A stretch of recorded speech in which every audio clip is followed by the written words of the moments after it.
கரூரில் ஆரம்பிச்சு நம்ம ஜனநாயகன் படம் ரிலீஸ் வரைக்கும் பழி மேலே பழி போட்டு உண்மையிலேயே சிரிக்கிறதா என்ன பண்ணுறதுன்னு எனக்கு தெரியல.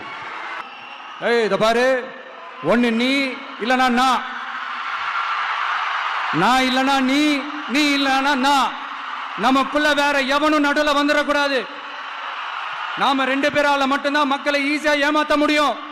இந்த விஜய் வந்ததுனால நமக்கு பொழப்பே போச்சு. மக்கள் வேற அவனை தான் நம்புறாங்க. நாம வெளியே அடிச்சுக்கிற மாதிரி அடிச்சுக்கிட்டாலும் உள்ள நம்மளுடைய டீலிங் பக்காவா இருக்கணும்.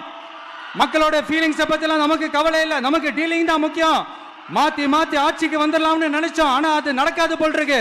அதனால நீ என்ன பண்ற? எஸ்ஓபின்னு போட்டு ஒரு பக்கம் அவனை தடுத்துரு, இன்னொரு பக்கம் அவன் மேல பழி போட்டு நானும் தடுத்துறேன். என்ன ஓகேவா? டீலிங் ஓகேவா? ஓவர். உண்மையிலே இப்படிதான் இருக்கு அவங்க டீலிங்லாம்.